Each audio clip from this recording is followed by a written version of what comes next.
یہ فتح کی ایک سرزمین تھی خیبر کے قریب۔ خیبر کا علاقہ جب فتح ہوا، اس کا مالک یوشع بن نون یہودی تھا، تو اس نے بطور صلح فتح کی آدھی سرزمین، بعض لکھتے ہیں پوری سرزمین، بعض لکھتے ہیں آدھی سرزمین، اس نے آپ صلی اللہ علیہ وسلم کے حوالے کی بغیر جنگ کے۔ تو آپ صلی اللہ علیہ وسلم زندگی میں اس کو استعمال فرماتے رہے۔ جب آپ صلی اللہ علیہ وسلم کا انتقال ہوا، جب آپ صلی اللہ علیہ وسلم دنیا سے تشریف لے گئے، تو حضرت فاطمہ رضی اللہ عنہا حضرت ابوبکر صدیق رضی اللہ عنہ کے پاس آئی اور مطالبہ کیا کہ اس میں جو ہمارا حق بنتا ہے وہ ہمیں دے دیجیے۔ تو حضرت ابوبکر صدیق رضی اللہ عنہ نے، شیعہ کہتے ہیں کہ وہ دینے سے انکار کر دیا، جس کی وجہ سے شیعہ حضرت ابوبکر صدیق کی خلافت کا انکار کرتے ہیں، ان کو خلیفہ برحق نہیں مانتے، انہیں غاصب کہتے ہیں۔ حالانکہ واقعہ یوں تھا، احادیث کے الفاظ مختلف، بعض کہتے ہیں ارسلت، کہ حضرت فاطمہ رضی اللہ عنہ نے پیغام بھیجا، خود تشریف نہیں لے گئی، خود حضرت ابوبکر صدیق کی خدمت میں پیش نہیں ہوئی، پیغام بھیجا، کیونکہ روایت میں ارسلت کے الفاظ ہیں، اور ذہن بھی اس کو قبول نہیں کرتا کہ رسول اللہ کی صاحبزادی، جس کے بارے میں آقا کا فرمان ہے سیدۃ نساء اہل الجنہ، جنت کی عورتوں کی سردار،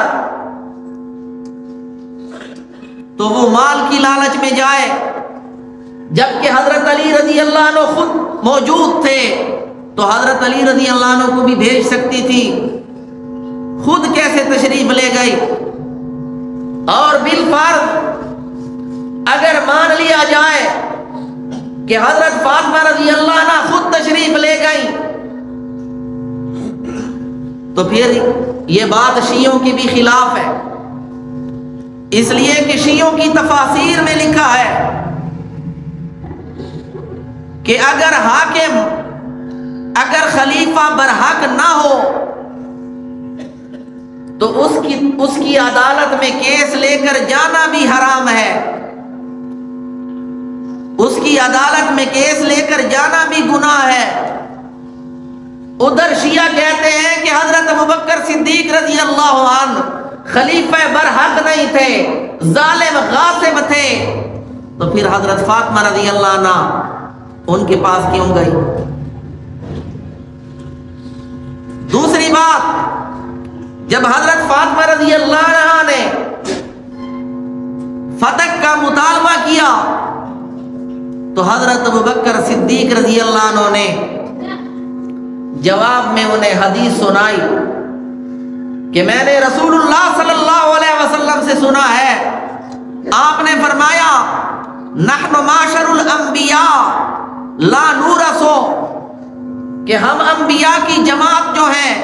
ہمارے مال میں میراث جاری نہیں ہوتی۔ نبی کا حکم امت سے مختلف ہوتا ہے، امت کے مال میں وراثت جاری ہوتی ہے، نبی کے مال میں میراث جاری نہیں ہوتی۔ اور فرمایا تھا ما ترکنا صدقہ، جو مال ہم چھوڑ جاتے ہیں وہ صدقہ ہوتا ہے، لہذا یہ میں آپ کو نہیں دے سکتا، رسول اللہ صلی اللہ علیہ وسلم کے فرمان کی وجہ سے، اور یہ میں بیت المال میں جمع کروں گا۔ بڑی تفصیل کے ساتھ حضرت ابوبکر صدیق رضی اللہ عنہ نے انہیں سمجھایا، اور یہاں تک فرمایا کہ جو مال میری ملکیت ہے اس میں تصرف کا آپ کو حق دیتا ہوں، لیکن یہ میری ملکیت نہیں، اور رسول اللہ صلی اللہ علیہ وسلم کے فرمان کی وجہ سے میں یہ تمہیں نہیں دے سکتا۔ تو شیعہ کہتے ہیں کہ حضرت ابوبکر صدیق نے انکار کیا، اور انکار کر کے حضرت فاطمہ کا دل دکھایا، حضرت فاطمہ کو تکلیف پہنچائی، اور پھر حدیث بیان کرتے ہیں کہ رسول اللہ صلی اللہ علیہ وسلم نے فرمایا فاطمہ تو بضعۃ منی، فاطمہ میرے جگر کا ٹکڑا ہے، من اغضبہا فقد اغضبنی، جس نے اس کو ناراض کیا اس نے مجھے ناراض کیا، اور جس نے رسول کو ناراض کیا اس نے اللہ کو ناراض کیا۔ تو یہ واقعہ بیان کرتے ہیں، پھر یہ حدیث بیان کر کے حضرت ابوبکر صدیق رضی اللہ عنہ پہ فٹ کرتے ہیں کہ حضرت ابوبکر صدیق نے حضرت فاطمہ کو ناراض کیا، اور جس نے فاطمہ کو ناراض کیا اس نے رسول اللہ کو ناراض کیا، جس نے رسول اللہ کو ناراض کیا اس نے اللہ کو ناراض کیا۔ یہ حدیث یہاں پہ فٹ کرتے ہیں۔ حالانکہ حضرت ابوبکر صدیق رضی اللہ عنہ نے اپنی طرف سے کوئی فیصلہ نہیں فرمایا، جواب میں انہوں نے رسول اللہ صلی اللہ علیہ وسلم کی حدیث سنائی۔ اب آپ صلی اللہ علیہ وسلم کی حدیث سن کر حضرت فاطمہ ناراض ہو سکتی ہیں؟ رسول اللہ کا فرمان سن کر کوئی عام مسلمان بھی ناراض نہیں ہو سکتا، حضرت فاطمہ کیسے ناراض ہو گئی؟ اور جو شیعہ یہاں حدیث فٹ کرتے ہیں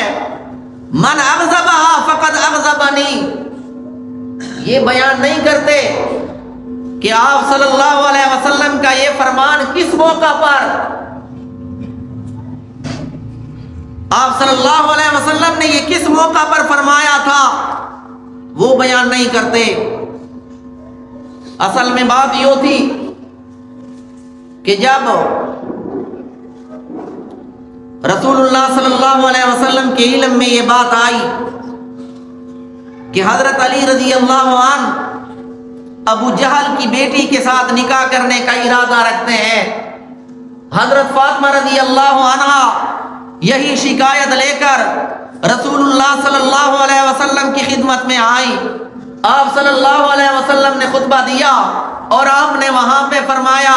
کہ فاطمہ تو بضعۃ منی، فاطمہ میرے جگر کا ٹکڑا ہے، جس نے اس کو ناراض کیا اس نے مجھے ناراض کیا۔ اور آپ نے فرمایا اللہ کی قسم محمد کی بیٹی اور اللہ کے دشمن کی بیٹی ایک گھر میں جمع نہیں ہو سکتی۔ تو یہ اس موقع پر آپ صلی اللہ علیہ وسلم نے فرمایا تھا۔ تو اس کا مصداق پھر کون بنتے ہیں؟ حدیث کہاں کی ہے، کہاں پہ فٹ کیا جا رہا ہے، کہاں کی اینٹ کہاں کا روڑا، بھانمتی نے کنبا جوڑا۔ ہم تو حضرت علی رضی اللہ عنہ کے بارے میں بھی عقیدہ صاف رکھتے ہیں، ہم تو حضرت علی رضی اللہ عنہ کو بھی اس حدیث کا مصداق نہیں ٹھہراتے، حالانکہ شیعوں کی کتابوں سے ثابت ہے کئی مرتبہ حضرت علی رضی اللہ عنہ حضرت فاطمہ رضی اللہ عنہ کے درمیان ناراضگی ہوئی، رسول اللہ صلی اللہ علیہ وسلم خود تشریف لے گئے، آپ نے حضرت فاطمہ کو سمجھایا۔ تو حدیث وہاں کی ہے، فٹ یہاں کی جا رہی ہے۔ پھر حضرت ابوبکر صدیق رضی اللہ عنہ نے اپنا فیصلہ نہیں سنایا، اپنی طرف سے یہ فیصلہ نہیں کیا، بلکہ رسول اللہ کا فرمان سنایا۔ اور یہ ممکن ہی نہیں کہ حضرت فاطمہ رضی اللہ عنہ رسول اللہ کا فرمان سن کر ناراض ہو گئی۔ روایت کے الفاظ پیش کرتے ہیں فَلَمْ تُكَلِّمْهُ حَتَّى مَاتَتْ، کہ حضرت فاطمہ ناراض ہو گئی، پھر مرتے دم تک حضرت ابوبکر سے کلام نہیں کیا۔ حالانکہ یہ بات بھی ٹھیک نہیں۔ حضرت ابوبکر صدیق نے جب وضاحت کی، حضرت ابوبکر صدیق نے جب حدیث سنائی تو حضرت فاطمہ مطمئن ہو گئی، مطمئن ہو کر تشریف لے گئیں، اور پھر اسی سلسلے میں انہوں نے کبھی بات ہی نہیں کی۔ اور روایات میں یہ بھی آتا ہے کہ جب وہ بیمار ہو گئیں،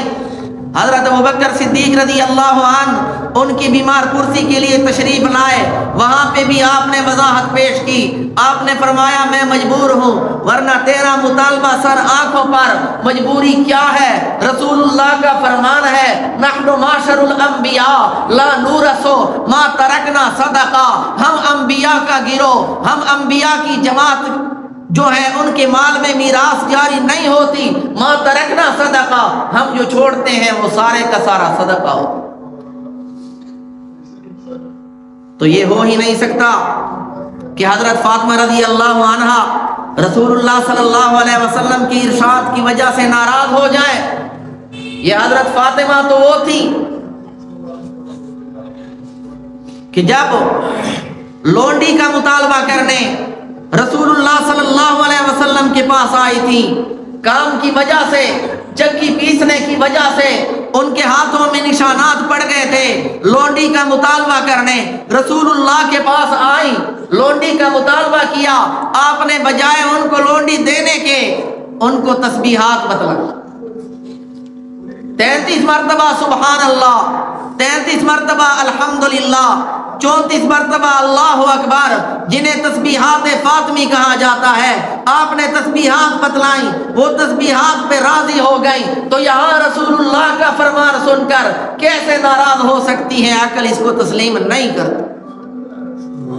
اور شیعوں کی کتابوں میں بھی یہ ہے کہ جب حضرت ابوبکر صدیق رضی اللہ عنہ نے وضاحت کی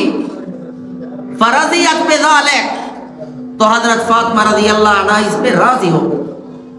لہذا بار بار اس کو اچھالنا۔ اور پھر یہ نہیں کہ فتح میں صرف حضرت فاطمہ رضی اللہ عنہ کا حق تھا، بلکہ میراث جو جاری ہوتی ہے